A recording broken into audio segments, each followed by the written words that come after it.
Okay, so hello everyone, welcome to our YouTube channel Code with Us. So in today's video, we will learn about the minimum cost spanning tree. Okay, what is our today's topic? That is the minimum cost spanning tree.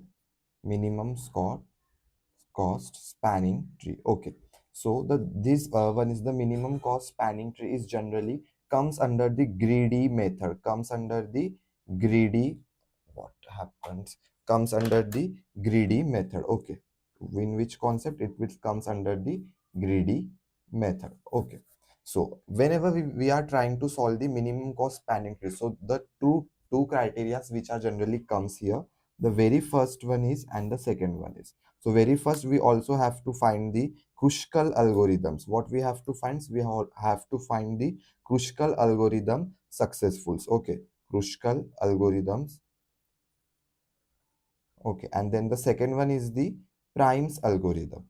Primes, sorry, Prime, PRIMS, Primes algorithm. Okay, तो जब भी अपन minimum cost spanning tree की बात करते तो उसमें जो भी अपन को ग्राफ दिया रहेगा, जो भी ट्री दिया रहेगा, उसको एक तो अपन क्रुस्कल एल्गोरिदम से भी सॉल्व कर सकते या फिर अपना प्रिम्स एल्गोरिदम से भी सॉल्व कर सकते। ठीक है, दो तरीके होते हैं। लेकिन सबसे पहले what is exactly the minimum cost spanning tree, वो आज अपन इसमें कवर करते हैं। ठीक है, अब what is exactly the minimum, as the name suggest कि minimum cost spanning tree, name में ही दिया है मिनिमम कॉस्ट। इसका मतलब क्या होगा, यहाँ पे जो भी मेरा मिनिमम कॉस्ट होगा, ठीक है, क्या होगा, जो भी मेरा इसमें minimum cost, what happen, okay, तो जो भी मेरा मिनिमम कॉस्ट रहेगा ना, मिनिमम कॉस्ट रहेगा, वो मुझे क्या करना पड़ता है, फाइंड आउट करना पड़ता है कि भाई मेरा कितना आता है मिनिमम कॉस्ट। ठीक है, अगर सपोज देखो यहाँ पे मेरे पास एक वर्टेक्स है 1, जिससे मैं 2 पे गया और बाद में 2 से मैं गया 3 पे। ठीक है, और यहाँ पे मुझे कॉस्ट लग रही है और यहाँ से मैं यहाँ पे भी आया, यहाँ से मुझे 10 लग रही है, यहाँ पे 20 लग रही है, यहाँ पे 30। अब मुझे इसमें क्या करना है, मिनिमम कॉस्ट स्पैनिंग ट्री को फाइंड आउट करना है। ठीक है, अगर मैंने ये एग्जांपल लिया, अपन डायरेक्टली एग्जांपल से ही समझते कि भाई एग्जैक्टली होता क्या है ये। ठीक है, तो अब देखो इसमें अपन को दो फॉर्मूलेज लगाने पड़ते हैं। सबसे पहले एन का फॉर्मूला, उसके बाद में एच का फॉर्मूला। तो एन का फॉर्मूला क्या होता है, नंबर ऑफ पॉसिबिलिटी क्या होगा, n is equals to n to the power n minus two. अब एन क्या होता है, यहाँ पे एन क्या होता है मेरा, नंबर ऑफ वर्टेक्स। क्या होता है, नंबर ऑफ वर्टेक्स। कितने वर्टेक्स है यहाँ पे, 1 2 3, 3 वर्टेक्स है, तो मैंने यहाँ पे क्या लिखा, is equals to 3 upon 3 to the power 3 minus 2। इसका आंसर कितना आएगा, 2 टू द पावर 1। इसका मतलब कितना आया मेरे पास, 3, यानी ये क्या हो गया, पॉसिबिलिटीज। क्या हो गया ये, पॉसिबिलिटीज। पॉसिबिलिटी लिख देता हूँ फिलहाल के लिए। ठीक है, यानी मैं कितने इसके पॉसिबिलिटी है सोल्यूशन फाइंड करने के, मिनिमम सोल्यूशन फाइंड करने के, इसके पॉसिबिलिटी मुझे कितने मिले, 3। यानी ये कौन से 3 तरीके से अपन इसको सॉल्व आउट कर सकते हैं। ठीक है, उसके बाद में ई क्या होता है, देखो अब मैं यहाँ पे ई लिखता हूँ, E is equals to V minus 1। V मतलब वर्टेक्स, ई मतलब एजेस, यानी नंबर ऑफ एजेस मुझे कितने लगने वाले। तो वर्टेक्स कितने मेरे पास, टोटल 3 है, तो 3 माइनस 1 दैट इज 2। यानी जो भी मेरे 3 पॉसिबिलिटीज निकलेंगे, उसमें कितने नंबर्स ऑफ एजेस यूज होने चाहिए, यहाँ पे लिख देता हूँ नंबर ऑफ एजेस। ठीक है, यानी कितने नंबर्स ऑफ एजेस यूज होने चाहिए, सिर्फ 2। ठीक है, सिर्फ 2 ही नंबर्स ऑफ एजेस वहां पे क्या होने चाहिए, यूज। ठीक है, लेकिन जब भी मैं मिनिमम कॉस्ट स्पैनिंग ट्री की बात करता हूँ, या फिर मैं क्रुस्कल एल्गोरिदम की बात करता हूँ, या फिर मैं प्रिम्स एल्गोरिदम की बात करता हूँ, तो वहां पे जनरली कुछ रूल्स अपन को फॉलो करने पड़ते हैं। क्या फॉलो करने पड़ते हैं अपन को, कुछ रूल्स। तो यहाँ पे मैं रूल्स नाम की हेडिंग दे देता हूँ। क्या फॉलो करने पड़ते हैं, रूल्स। सबसे पहला रूल होता है, no cycle, no cycle will be form. ठीक है, यानी जो भी मेरा क्वेश्चन होगा उसमें साइकिल फॉर्म होनी नहीं चाहिए। अब एग्जैक्टली साइकिल क्या होती है वो देखते हैं। ठीक है, सपोज मेरे पास एग्जांपल है कि मैं 1 से मैं कहाँ पे गया, 2 पे गया, और 2 से मैं कहाँ पे गया, 3 पे गया। ठीक है, अब देखो इसमें आपको कहीं पे भी साइकिल फॉर्म देखो होंगी ही नहीं। पहले मैं 1 पे था, 1 से मैं 2 पे गया, 2 से मैं 3 पे गया। ठीक है, 3 देखो यहाँ पे मैं एंड हो रहा हूँ, एंड। लेकिन अगर सपोज मैंने कुछ ऐसा एग्जाम्पल लिया, अगर मैं 1 से मैं 2 पे जा रहा हूँ, 2 से मैं 3 पे जा रहा हूँ, और 3 से मैं 1 पे जा रहा हूँ, तो देखो मैं 1 से 2 पे आया, 2 से 3 पे आया, 3 से वापस से 1। तो इसी के इसी में क्या कर रही हो, गोल गोल गोल गोल घूम रही है। तो इस तरीके की साइकिल मेरी फॉर्म नहीं होनी चाहिए जब भी मैं मिनिमम की बात करूं, या तो मैं क्रुस्कल की बात करूं, या फिर मैं प्राइम्स की बात करूं। ठीक है, ये वाला कॉन्सेप्ट मेरा बिल्कुल नहीं आना चाहिए, मेरा रूल कहता है। ठीक है, सेकेंड रूल तो मेरा ये जो था एन वाला, मैंने पहले ही बता दिया। बाद में मेरा ई वाला था वो भी मैंने बता दिया। तो कुछ इस तरीके के रूल्स होते हैं जो अपन को फॉलो करने पड़ते हैं। बट ठीक है, जो मैं रूल्स है ना वो अभी से मैं सिर्फ मिनिमम कॉस्ट स्पैनिंग ट्री के अकॉर्डिंगली बता रहा हूँ। जब मैं क्रुशिकल पढ़ाऊंगा तब उसके 2 रूल्स अलग होते हैं और इसमें प्राइम्स में भी 2 रूल्स एक्स्ट्रा के ऐड होते हैं, ठीक है। अभी फिलहाल के लिए अपन मिनिमम कॉस्ट स्पैनिंग ट्री पर ध्यान देते हैं, ठीक है। इतना हो गया, ठीक है। अब नेक्स्ट अपन इस यहाँ पे चालू करते हैं, ठीक है। अब देखो, अगर आपको क्वेश्चन आया what exactly the minimum cost spanning tree is been stand for. So देखो, मिनिमम कॉस्ट स्पैनिंग ट्री का जो जनरल रिप्रेजेंटेशन होता है, ठीक है, क्या होता है? General representation.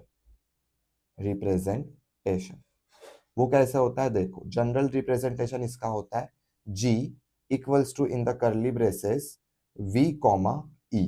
अब ये कैपिटल लिखो या स्मॉल लिखो कोई फर्क नहीं पड़ता। वेयर, वेयर, ठीक है, मैंने वेयर का साइन दे दिया। अब इसमें वेयर क्या क्या होगा? देखो, वेयर जी मतलब क्या होगा? ऑफकोर्स मेरा ग्राफ होगा।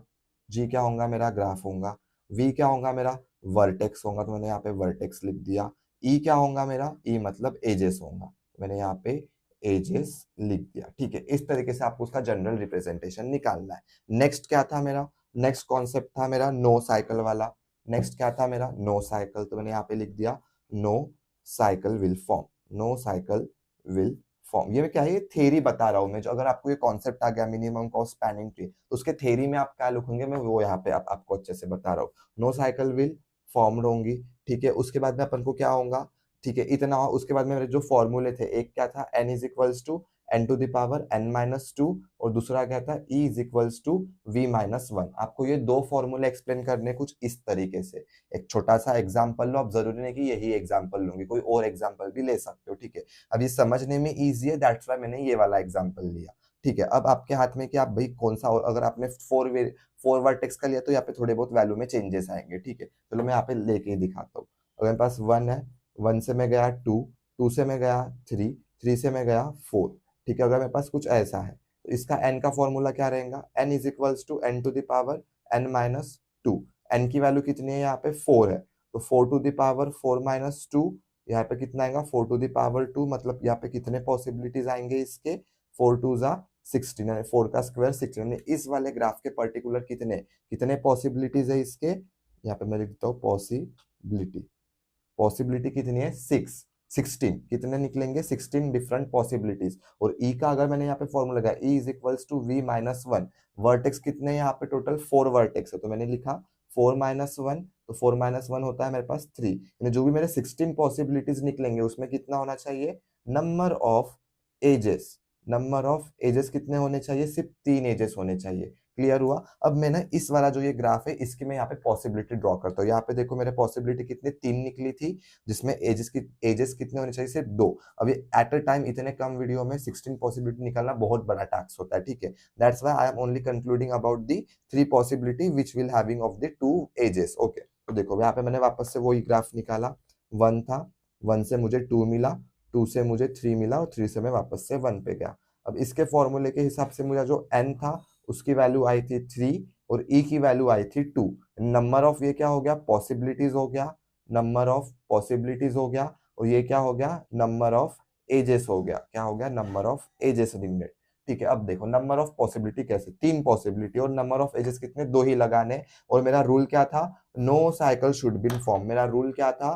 No cycle should be form, या फिर no cycle will be form. Will form, will be, will be form. अब देखो सबसे पहले मैं एक, मेरे पास क्या है? 1 है, तो मैं 1 से 2 पे जाऊंगा। देखो ये रही मेरी पहली पॉसिबिलिटी। मेरे पास क्या है? 1 है, 1 से मैं कहाँ पे जाऊंगा? 2 पे जाऊंगा। 2 से मैं कहाँ पे जाऊंगा? 3 पे। हो गया मेरी पहली पॉसिबिलिटी। कितने एजेस आ गए? 2 ही एजेस आए। देखो एज 1, एज 2 आ गए। सारे के सारे पॉइंट्स में जितने भी वर्टेक्स थे सारे कवर कर दिए। सेकेंड पॉसिबिलिटी क्या है? मेरे पास 1 है, 1 से एक तो मैं 3 पे जाऊंगा। गया मैं 1 से 3, और 3 से मैं 2 पे जाऊंगा। एक ये पॉसिबिलिटी होगी। अदरवाइज मेरे पास तीसरी पॉसिबिलिटी क्या है? देखो इसमें भी 2 ही एजेस है, तीनों वर्टाइसेस है। अब तीसरी आखिरी पॉसिबिलिटी क्या है? एक मेरे पास 1 है, तो मैं 1 से 2 पे जाऊंगा, और या फिर मैं 1 से 3 पे जाऊंगा। तो ये 3 मेरे क्या हो गए? ये क्या हो गए? इसको क्या बोलते हैं? पॉसिबिलिटी। हाँ, ये 3 क्या हो गए? मेरे पॉसिबिलिटीज हो गए इस वाले पर्टिकुलर ग्राफ के लिए। अब इसमें मेरा क्या था 16 था। आपको ये सब थ्योरी में लिखना ही है। अब थ्योरी में आप इतना बड़ा ग्राफ डालोगे, उसके 16 पॉसिबिलिटीज दिखाओगे, एट अ टाइम वो बहुत बड़ा ह्यूज कॉन्सेप्ट हो जाएगा। उससे अच्छा आप ये वाला ग्राफ डालो, फॉर्मूलेज लगाओ, ऐसा पूरा सॉल्यूशन कैलकुलेट करो, लिखो वहां पे वर्टेक्स क्या होते हैं, प्रोबेबिलिटी क्या होती है, कैसे फाइंड होता है, वो सब दिखाओ, 3 पॉसिबिलिटीज निकालो। अब देखो यहाँ पे मैंने क्या किया था, मैंने वेट नहीं दिया था, ठीक है। मतलब यहाँ पे अपन वेट असाइन करते हैं। इसमें रहा 10, ये रहा 20 और ये रहा 30। तो इसमें क्या रहेगा 10, ये रहा 20, ये क्या रहेगा 30, ये क्या रहेगा 20, ये क्या रहेगा 10, ये क्या रहेगा 30। अब इसका एडिशन कितना आता है 10 प्लस 12, ये आएगा 30, ये कितना आएगा 50 और ये कितना आएगा 40। अब देखो इन सब में से सबसे मिनिमम किसमें लग रहा है, ऑफ कोर्स ये कोई वाली। तो मेरा सबसे मिनिमम कॉस्ट स्पैनिंग ट्री क्या होगा, ये वाला मेरा सिलेक्ट हो जाएगा यहाँ पे। इस तरीके से आप इस पर्टिकुलर ग्राफ की क्या निकाल सकते हो, मिनिमम कॉस्ट स्पैनिंग ट्री का आंसर निकाल सकते हो। तो इसी तरीके से आपको पूरा थ्योरेटिकल कॉन्सेप्ट क्या करना है, एक्सप्लेन करना है कि exactly minimum cost spanning tree होता क्या है, उसको कैसे यूज करते, उसके पॉसिबिलिटीज कैसे निकालते, उसका जनरल रिप्रेजेंटेशन कैसे निकालते, ये सब। ओके, यहाँ तक क्लियर है। अब देखो, अब ना मैं जो ये था मेरा 4 एजेस वाला, ठीक है, मैं ना इसकी पॉसिबिलिटीज आपको बताता हूँ, ठीक है। अब देखते इसके अपन क्या निकालेंगे, पॉसिबिलिटीज निकालते हैं, ठीक है। मेरे पास ऑलरेडी बना बनाया है पॉसिबिलिटीज, लेकिन देखो इस ग्राफ में थोड़े से चेंजेस हुए हैं, ठीक है। तो ये मेरी कॉलेज की रेगुलर कॉपी है। देखो एग्जाम्पल क्या है इसमें, 1 2 3 4 है, लेकिन देखो ये कुछ डायगोनली भी एक दूसरे को टकरा रहे हैं। तो मैंने एन का फॉर्मूला लगाया, जिसमें मेरे पास कितने वर्टेक्स है, 4 वर्टेक्सेस है। अब मैंने एन का फॉर्मूला जब लगाया 4 वर्टेक्सेस, उससे मुझे आंसर कितना मिला, 16 ही मिला। तो मेरे एच का फॉर्मूला क्या निकलेगा, मेरा एच का फॉर्मूला कहाँ पे गया, एज का जब मैंने कैलकुलेट किया, मेरे को कितना मिला, 3 मिला। फॉर्मूले इसके आंसर 3 है, लेकिन ग्राफ में देखो पोजीशन थोड़ी अलग है और नंबर ऑफ एजेस यहाँ पे मैंने बढ़ा दी है। तो देखो ये हो गए उसके डिफरेंट 16 पॉसिबिलिटीज, ये वाले और जो यहाँ पे आपको दिख रहे हैं ये वाले स्क्रीन पे, ठीक है। ये वाले और ये वाले उसके क्या हो गए, डिफरेंट 16 पॉसिबिलिटीज। देखो यहाँ पे भी 1 2 3 नंबर ऑफ 3 एजेस हो रहे हैं। आप सभी में देख लो, कहीं किसी भी एग्जाम्पल में देख लो, there are only 3 numbers of edges use. Okay, अब देखो इसमें सबसे कम कॉस्ट इसमें आ रही है। अब मैंने यहाँ पे कॉस्ट नहीं लिखी, जल्दी जल्दी में मैम पढ़ाती है, दैट्स वाई। पर इसमें सबसे मिनिमम कॉस्ट कितनी आ रही है मेरे को, 6। जो मैंने 6 9 12 11 10, ये क्या है, कॉस्ट है, और उसमें वेट यहाँ पे ऑलरेडी मेंशन है, तो आप वो फुलफिल करना। आप इसका अच्छे से स्क्रीनशॉट ले लीजिए, ये क्वेश्चन, उसके ये 16 पॉसिबिलिटीज, और ये यहाँ पे मैंने फॉर्मूलेज भी अच्छे से बताया है, ठीक है। तो आप उसका स्क्रीनशॉट ले लीजिए कि डिफरेंट पॉसिबिलिटीज कैसे निकलती है 16। जरूरी नहीं है आपको पेपर में यही as it is concept explain करना पड़ेगा, क्योंकि अगर आपने यही वर्टेक्स ले लिया 4 इसका, तो आपका सॉल्यूशन बहुत लेंदी हो जाएगा, ठीक है। तो ये हो गया अपना all about the minimum cost spanning tree. अब मूव करते हैं अपने नए टॉपिक की तरफ, जो कि है क्रुशिकल, ठीक है। कहा गया, हाँ यहाँ पे, ठीक है, क्रुशिकल एल्गोरिथम। देखो अब जब मैंने आपको बताया था कि मिनिमम कॉस्ट स्पैनिंग ट्री को सॉल्व करने के 2 तरीके, एक तो क्रुशिकल एल्गोरिथम्स या फिर प्राइम्स एल्गोरिथम। तो एट अ सेम वीडियो में दोनों एल्गोरिथम्स कवर करना बहुत बड़ा टास्क है, क्योंकि दोनों भी खुद के खुद में बहुत बड़े बड़े कॉन्सेप्ट है। तो आज की वीडियो में अपन सिर्फ क्रुशिकल एल्गोरिथम्स ही पढ़ते हैं, कल के इसमें अपन प्राइम्स एल्गोरिथम पढ़ेंगे। लेकिन जब भी पेपर में क्वेश्चन आएगा तो कैसा आएगा, explain the minimum cost spanning tree, solve the following graph by using the Kruskal algorithm, otherwise solve the following graph by using the Primes algorithm। मतलब मिनिमम कॉस्ट स्पैनिंग ट्री तो आपको आने ही वाला है, जिसमें आपको ये पूरी थ्योरी अच्छे से एक्सप्लेन करनी है। नेक्स्ट, आपको ये जो ग्राफ दिया रहेगा क्वेश्चन में, एक तो वो आपको क्रुशिकल से सॉल्व करना है, अदरवाइज वो आपको प्राइम से करना है, अदरवाइज वो आपको दोनों से भी सॉल्व करना है। पॉसिबिलिटी कुछ भी हो सकती है, लेकिन पर्टिकुलर इंडिविजुअल प्राइम्स या फिर पर्टिकुलर इंडिविजुअल क्रुशिकल नहीं आता कभी भी, ठीक है। ऐसे कॉम्बिनेशन के साथ में ही आता है, ये हमेशा याद रखना, ठीक है। अपन अभी अपना नेक्स्ट टॉपिक चालू करते हैं, जो कि है अपना क्रुशिकल एल्गोरिथम, ठीक है। हेडिंग दे देते हैं अपन, क्या है अपना अभी नेक्स्ट टॉपिक है अपना क्रुशिकल एल्गोरिथम, क्रुशिकल एल्गोरिथम, ठीक है। अब देखो, अब क्रुशिकल एल्गोरिदम में होता क्या है, अपना सेम कॉन्सेप्ट, ये भी अपना किसका हिस्सा है, मिनिमम कॉस्ट स्पैनिंग ट्री का हिस्सा है। मतलब इसमें मेरा फर्स्ट गोल क्या रहेगा, मुझे क्या फाइंड आउट करना है, मिनिमम कॉस्ट फाइंड आउट करनी है, मेरा फर्स्ट गोल रहेगा। सेकंड गोल क्या रहेगा मेरा, नो साइकिल रहनी चाहिए, यानी साइकिल क्या होनी चाहिए, बिल्कुल भी फॉर्म नहीं होनी चाहिए। नेक्स्ट क्या रहेगा मेरा, वही अपना क्या था, एन का फॉर्मूला और ई का फॉर्मूला, ठीक है। अब मैं यहाँ पे एक एग्जांपल ड्रॉ करता हूँ, उसको अपन क्रुशिकल से सॉल्व करेंगे। ये मैं एकदम बेसिक एग्जांपल लूंगा, इसके बाद में मैं एक बड़ा वाला एग्जांपल लूंगा, ठीक है। तो आप वीडियो के एंड तक बने रहिए। ओके, सो देखो मैंने ये एग्जाम्पल निकाल लिया, आप भी फटाक से स्क्रीन को पॉज करो और ये एग्जाम्पल निकालो, ठीक है। इसको अपन कैसे सॉल्व करेंगे? क्रुस्कल एल्गोरिदम से। अपना मेन गोल मिनिमम कॉस्ट होनी चाहिए, साइकिल फॉर्म होनी नहीं चाहिए, एन फॉर्मूला यूज होना चाहिए, ई बी फॉर्मूला यूज होना चाहिए। सबसे पहले एन और ई का फॉर्मूला लगाते हैं। एन का फॉर्मूला क्या था मेरा? N is equal to n to the power n minus two था। एन मतलब कितना है? नंबर ऑफ वर्टेक्स कितने? 1 2 3 4 5। कितने वर्टेक्स है मेरे पास? 5 वर्टेक्स है। 5 टू द पावर 5 माइनस 2 यानी कितना आया ये? 5 टू द पावर, ये 2 गया, यहाँ पे आया 3।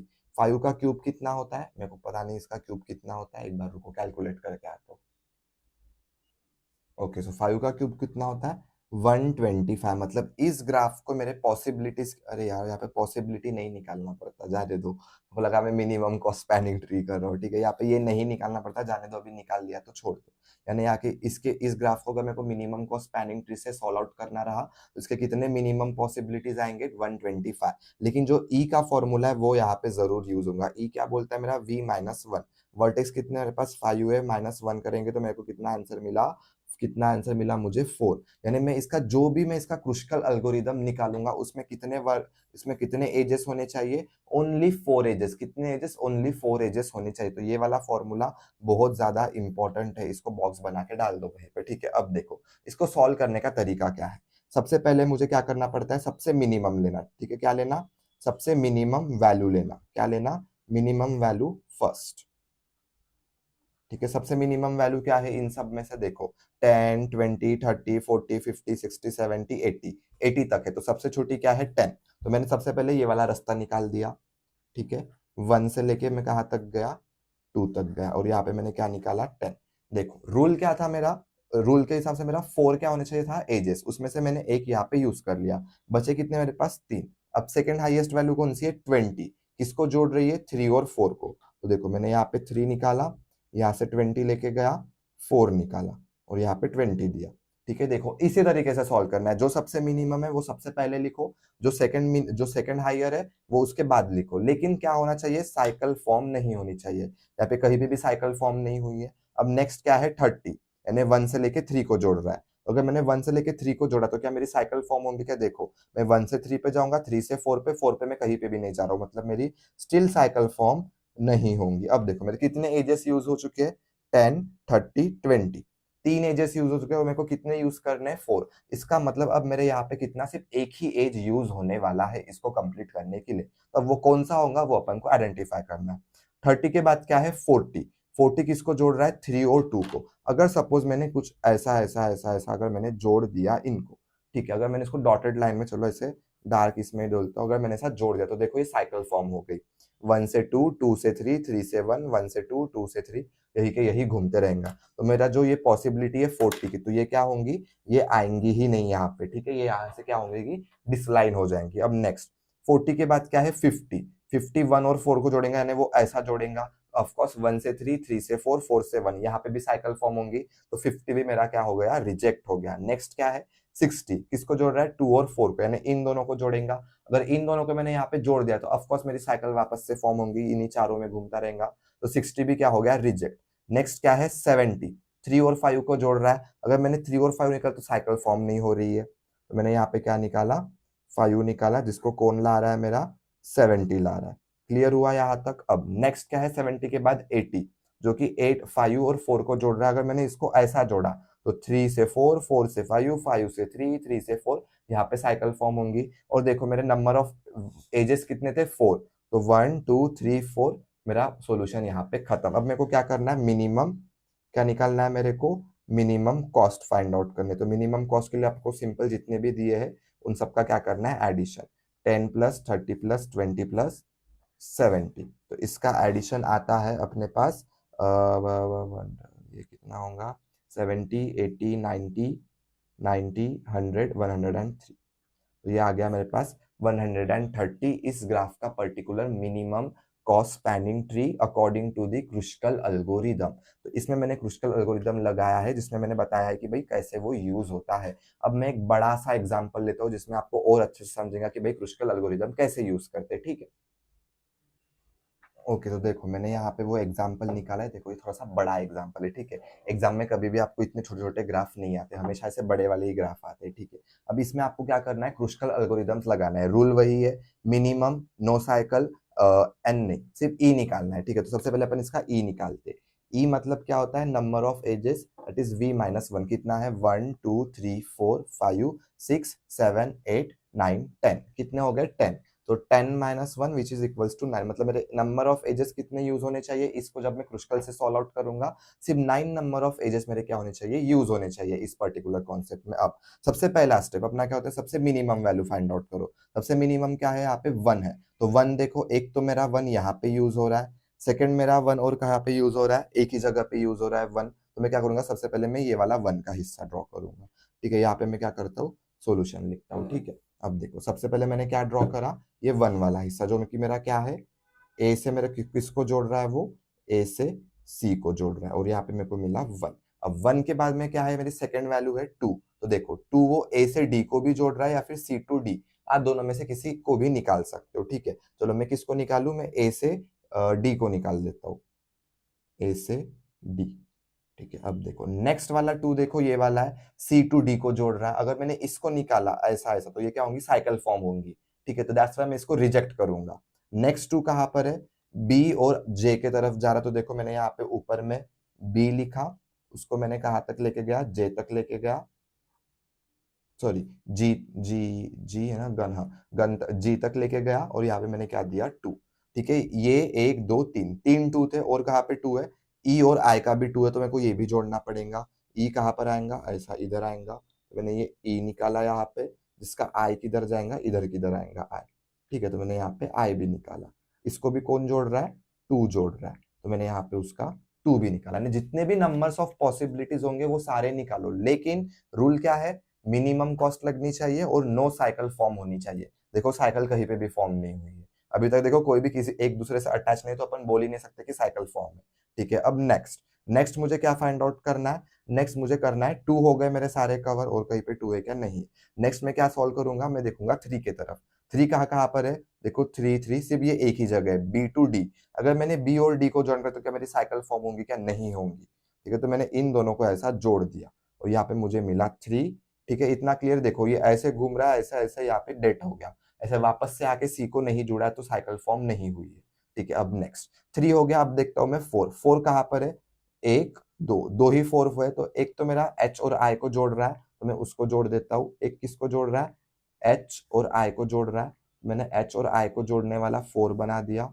उसके बाद में और किसको जोड़ रहा है, वो आई और एफ को जोड़ रहा है, मैंने आई और एफ को भी जोड़ा यहाँ से, ठीक है। और यहाँ पे मुझे आया, देखो अब मैंने इतना निकाला, स्टिल मेरी क्या हो रही है, साइकिल फॉर्म नहीं हो रही है कहीं से भी, इसलिए मैंने ये सब निकाला। अब 4 तो हो गए पूरे। अब मैं 5 को देखता हूँ, 5 है क्या कहीं पे, देखो जे और आई को 5 है, तो यहाँ पे मेरा जे आएगा और फिर 5 आएगा, तो यहाँ पे मैंने निकाला जे, और ये सीधा आई को जाके जुड़ रहा है, जो कि मुझे 5 दे रहा है। देखो अभी भी देखो साइकिल फॉर्म नहीं हुई है, वो आई के बाद में इधर जाके वो देखो यहाँ पे स्टॉप हो रहा है, एफ के बाद में वो स्टॉप हो रहा है, नहीं देखो ये कहाँ से भी, यानी एफ और आई कनेक्ट नहीं है, एफ और जे कनेक्ट नहीं, दैट्स वाई ये कहीं से भी अपनी साइकिल फॉर्म नहीं कर रहा है। 5 हो गया। उसके बाद में मैं 6 को देखूंगा, 6 क्या है मेरा, ए से लेके बी तक है। अगर मैंने ए और बी को जोड़ा, तो देखो साइकिल फॉर्म होंगी, एक तो ए से बी से डी से ए, यही पे फॉर्म हुआ। तो 6 को क्या करूंगा, मैं रिजेक्ट करूंगा। 6 को क्या कर दिया मैंने, रिजेक्ट कर दिया, क्योंकि देखो वो यहाँ से ऐसे साइकिल फॉर्म करता, जो ए से बी से डी से ए, यहीं पे घूमती रहती। नेक्स्ट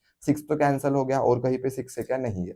फिर देखते हैं 7, 7 भी नहीं है कहीं पे। 7 के बाद क्या देखना है मुझे, 8, 8 कहाँ कहाँ पर है, देखो एक तो ए से ई को जोड़ रहा है, अगर मैंने ए से ई को जोड़ा, तो क्या मेरी साइकिल फॉर्म होंगी क्या, देखो ए से ई यहाँ से ऐसे चालू होगा, ऐसा ऐसा ऐसा चालू होगा, नहीं हो रही है, ठीक है। तो मैंने ए से ई को जोड़ दिया, 8 बना दिया। नेक्स्ट 8 क्या है मेरा, देखो ई से एच, अगर मैंने इसको ऐसा जोड़ा, तो फिर मेरी साइकिल फॉर्म होंगी, कैसे फॉर्म होंगी, देखो ये यहाँ पे जाएगा, और कहाँ पे है, साइकिल फॉर्म कैसे हो, नहीं नहीं हो रही है ना साइकिल फॉर्म। एक मिनट, अगर मैं इसको, मेरे को लग रहा है कि शायद होंगी, अगर मैंने इसको ऐसा जोड़ा, तो ये यहाँ पे, यहाँ से यहाँ, हाँ देखो हो रही है साइकिल फॉर्म। एक तो मैंने अगर इसको जोड़ दिया ऐसा, ठीक है, तो वो ई से एच, एच से आई से ई, इसमें ही वो घूमते रहेंगी, ई से एच, एच से आई से ई। तो दैट्स वाई मेरा ये जो पाथ है ये मेरा क्या होगा, डिसलाइन हो जाएगा और ये मेरा आएगा नहीं 8 का। अब और कहीं पे 8 है क्या, नहीं है। अब देखते हैं नेक्स्ट पॉसिबिलिटी, 8 से बड़ी वैल्यू है मेरी 9। 9 कहाँ पे आ रही है, आई और एफ। अगर मैंने आई और एफ को जोड़ा इस तरीके से यहाँ पे, तो वापस देखो वो साइकिल फॉर्म करेगा जो H I F, H I F यही के यहीं पे घूमते रहेगा। तो मेरा 9 भी यहाँ से रिजेक्ट हो गया। अब देखते हैं, देखो मेरा यहाँ पे आंसर कितना आया था, 9।